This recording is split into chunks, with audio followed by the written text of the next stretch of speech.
Hello guys, क्या हाल चाल। This is Manish Kumar. So आज हम इलेक्ट्रिकल साइंस की बात करने वाले हैं कि कौन से इंपॉर्टेंट टॉपिक्स हैं।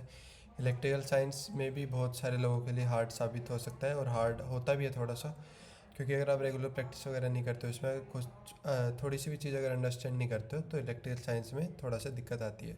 और इलेक्ट्रिकल साइंस में बैक्स भी आते हैं कुछ बच्चों की, अगर वो सही से प्रिपेयर नहीं करके जाते हैं तो हमें इलेक्ट्रिकल साइंस अच्छे से प्रिपेयर करके जाना है, ताकि हमारे इंटरनल्स में अच्छे मार्क्स आ जाएं, फिर एक्सटर्नल्स की ज़्यादा टेंशन ना हो। अगर आप सिर्फ पास होना चाहते हो तो, अगर अच्छी जीपी लाना चाहते हो तो इंटरनल्स में भी और मिड सेमेस्टर में भी और एक्सटर्नल्स में भी हर हर में अच्छे नंबर लाने होंगे।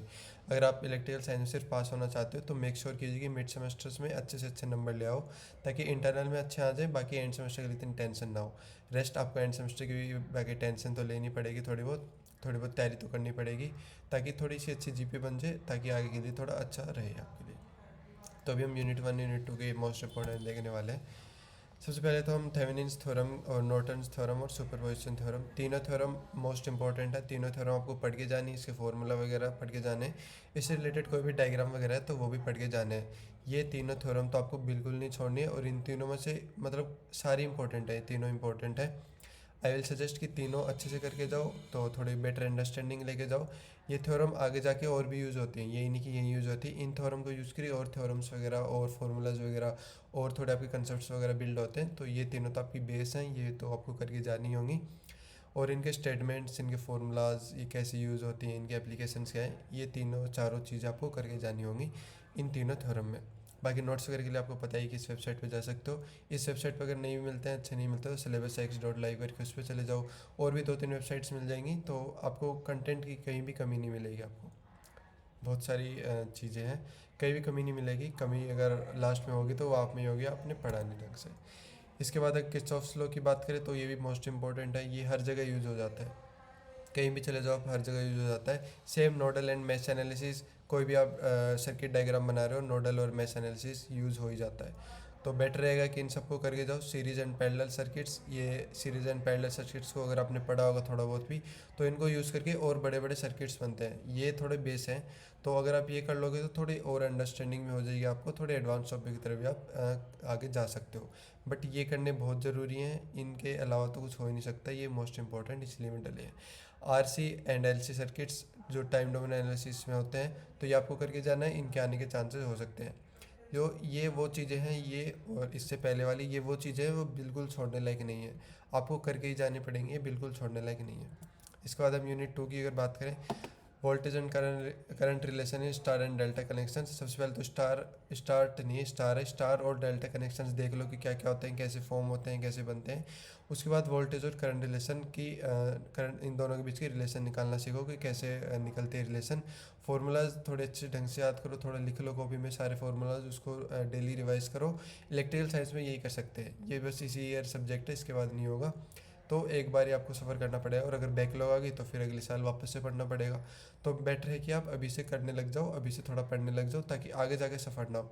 क्योंकि आगे जाके फिर आपको डबल पढ़ना पड़ेगा, आपका जो सेमेस्टर थर्ड है वो भी पढ़ना पड़ेगा, सेमेस्टर फर्स्ट का भी पढ़ना पड़ेगा, थोड़ी सी दिक्कत हो जाती है। इसके बाद single phase AC circuit analysis, R L, R C, R L C, R L C, ये सारे सर्किट एनालिसिस आपको करके जाने हैं। बड़े अच्छी तरीके से प्रैक्टिस कर लो, बहुत सीरीज और पैरेलल में करके जाना है। मैंने पहले कहा था कि सीरीज एंड पैरेलल कर लो, देखो यहाँ पे अब सीरीज पैरेलल की आ गई। तो जब सीरीज एंड पैरेलल आपको आएगा तभी आप ये सर्किट एनालिसिस कर पाओगे। इसके बाद reactive power, apparent power, power factor most important है, पावर फैक्टर आपको करके जाना है। इन सब के बीच डिफरेंस बिटवीन करके जाना, आपको प्रिपेयर कर ले जाना। और इनके फार्मूलाज अच्छे से याद होने चाहिए, इनके फार्मूलाज अगर याद होंगे तो आप लिख भी पाओगे, थोड़ी बहुत थ्योरी भी बना पाओगे। और इनके फार्मूलाज यूज़ करते हैं और सारी थ्योरम्स और फार्मूला है। तो ये वो चीज़ें जो आपको बिल्कुल भी छोड़ के नहीं जानी है, अगर एक्स्ट्रा करना चाहो तो वेल एंड गुड है। इसके बाद voltage and current relation star and delta में, तो ये आपको बिल्कुल करके जानी है। Voltage current relation I think पीछे हो गया है ये, ठीक है, तो आपके लिए कम ही हो गया एक। और peak and R M S value बिल्कुल करके जानी है, पीक और आर एम एस वैल्यू इसको बिल्कुल नहीं छोड़ना है।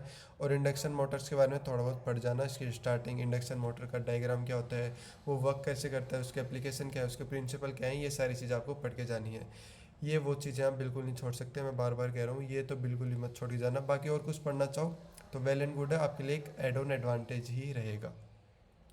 तो ये सारी चीज़ें, इसके बाद कंक्लूजन पे आ जाते हैं। ज़्यादा से ज़्यादा आपको डायग्राम्स प्रैक्टिस करनी है, थोड़े बेसिक्स को अंडरस्टैंड कर लो। जैसे जैसे बेसिक को कवर करते जाओगे वो समझते जाओगे तो आपकी और अच्छी एडवांटेज अंडरस्टैंडिंग बनती जाएगी, और ज़्यादा एडवांस टॉपिक पे जा पाओगे और ज़्यादा अच्छे से पढ़ पाओगे। और थ्योरी को अंडरस्टैंड करना सीखो, और फॉर्मूलाज को लिख के और याद करके आपको राइट एंड लर्न करना है। बेटर रहेगा, फॉर्मूला याद रहता था, फॉर्मूला लिख के आ जाते तो कुछ ना कुछ तो मार्क्स मिल ही जाते हैं। बाकी ये दोनों वीडियो देख लेना, हेल्पफुल रहने वाली है कि कैसे आप टाइम मैनेज कर सकते हो, कैसे आप स्ट्रेटेजी आपकी बनती है, और कौन सी अंडररेटेड यूट्यूब चैनल्स हैं। बाकी रेटेड यूट्यूब चैनल्स आपको सर्च करते ही आ जाते हैं, बट अंडररेटेड यूट्यूब चैनल्स आते ही नहीं है सर्च करने पे, उनको ढूंढना पड़ता है। तो मैंने आपको पीडीएफ बना के दे दिया, कुछ नहीं करना, वीडियो ओपन करती, वीडियो देखने की जरूरत नहीं है, वीडियो ओपन करती डिस्क्रिप्शन में चले जाओ, नीचे लिंक है वो उस पर क्लिक कर दो, तो आपको वीडियो जो पीडीएफ वगैरह जो भी है वो मिल जाएगी। वहाँ पे सारे सब्जेक्ट्स के सारे आपके यूट्यूब चैनल्स दिए हुए हैं।